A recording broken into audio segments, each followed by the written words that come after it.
ازيكم عاملين ايه؟ وكل سنة وانتم طيبين. بمناسبة عيد الميلاد بقى تعالوا نعمل صينية تنفع معانا للعيد او العزومات، واحلى واسهل تتبيلة هتشوفوها للحمة والفراخ، وازاي يطلعوا معانا كده طراي ومش ناشفين ومستويين وريحتهم تجيب معانا لاخر الشارع. جمعت الاتنين في فيديو واحد ومدته صغيرة عشان اللي هيعمل الاتنين مع بعض او حتى هنعمل حاجة واحدة مفيش مشكلة.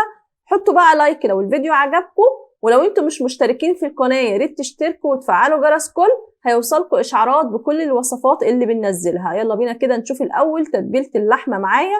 طبعا انا معايا لحمة بطش، ممكن دي بتستوي بسرعة، ممكن نستعمل عرق فليتو او اي قطعية بنقول عليها للجزار تنفع معانا للشوي. هجيب الاول البصل، دي بصلتين مبشورين، هاخد المية بتاعتهم، مش هستعمل التفل في اللحمة عشان بيحروق معايا اللحمة. هحط عليها نص كوباية من اللبن او الرايب او الزبادي الموجودة عندنا، ومعلقتين كبار كده من الكاتشب عشان برضو يديها لون حلو، وهحط معلقتين كبار من الخل وعصير ليمونة، وهحط عليهم كمان معلقتين كبار من زيت الزيتون، وممكن نستغنى عن زيت الزيتون او نستعمل زيت عادي.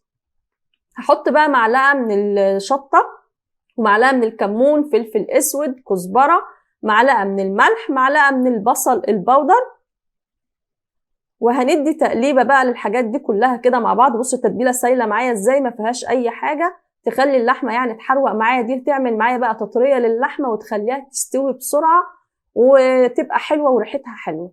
هحطيتها على اللحمة اهي، وهسيبها بقى اقل حاجة 4 ساعات او ممكن نسيبها ليلة. هنركن اللحمة بقى على جنب بعد ما عملنا لها التتبيلة الحلوة دي، وهنعمل بقى الفراخ بتاعتنا ونشوف ايه الاختلاف. هجيب معايا بقى الفرخة اهي او الكمية اللي انا هشويها. بصوا الفرخة انا بقطع الورك او الصدر على 2، بسيب الصدر كده يعني بفتحه مش بقطعه خالص بالشكل ده، وكمان بعمل فيه زي فتحات كده بالسكينة عشان التتبيلة كده تدخل جواه وكمان تستوي بسرعة، ما بخليش الحتت كبيرة، او نجيب فراخ حجمها صغير اللي انتوا حابينه. هاخد بقى البصل بتاعي اللي انا خدت منه المية وهحط عليه الكاتشب معلقتين. هنا عادي بحط البصل مفيش مشكلة في الفراخ، لكن في اللحمة لا. هحط معلقة من دبس الرمان، معلقة من الخل، معلقة من زيت الزيتون، وهحط عصير ليمونة. ما نكترش من معلقة، يعني دبس الرمان هحط معلقة او معلقتين بالكتير. هحط معلقة كده من الشطة والكمون، والشطة اختياري. هحط فلفل اسود، وهحط كزبرة، وهحط بصل بودر، وهحط ملح. بحط معلقة ملح للتتبيلة دي وبتبقى الملح بتاعها مظبوط. هنقلب بقى الحاجات دي كلها كده مع بعض. في الفراخ عادي بحط تفل البصل مفيش اي مشكلة، ممكن نستعمل بصلة كاملة عادي بميتها بيبقى حلو طبعا، او ممكن اخد التفل بتاع البصل بدل ما نرميه اللي عملنا بيه تتبيلة اللحمة. هاخد بقى التتبيلة دي وهحطها على الفراخ، بحاول ان انا امسك الفراخ كده وادعكها بالتتبيلة كويس جدا عشان الفراخ بتحتاج يعني ان هي التتبيلة تتغلغل كده في جواها عشان تبقى ريحتها حلوة وميبقاش فيها اي زفارة.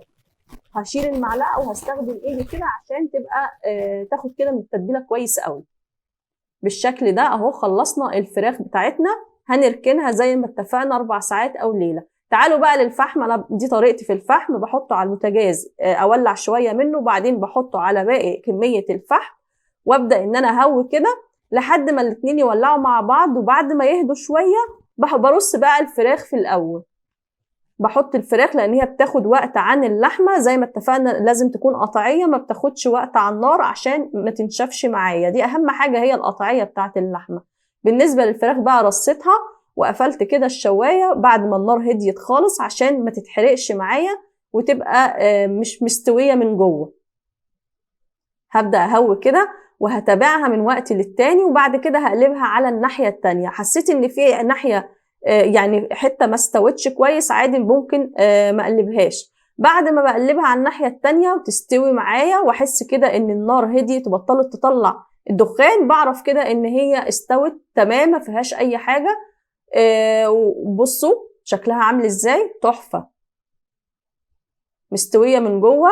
تعالوا بقى نرص بعد كده اللحمه اللي عندنا اهو. النار كانت هاديه خالص عشان زي ما قلت لكم ما تنشفش من بره وتبقى لسه ما استوتش. وطالما القطعية كويسة بتبقى طرية وزي الفل. رصيت اللحمة وههدي عليها خالص، مش ههوي كتير، وهي ما بتاخدش كتير على النار. طبعا في الوقت ده انا كنت بجهز برضو وهي بتتشوي كده، كنت مجهزة بقى الرز بتاعي اللي بالخلطة، ولو في اي سلطات، لو في ملوخية، لو في اي حاجة حابين نعملها بنجهزها ونقدمها معاها. بصوا شكل اللحمة بعد ما استوت، شكلها حتى بيقول ان هي طرية يعني مش ناشفة كده. وبصوا عاملة ازاي.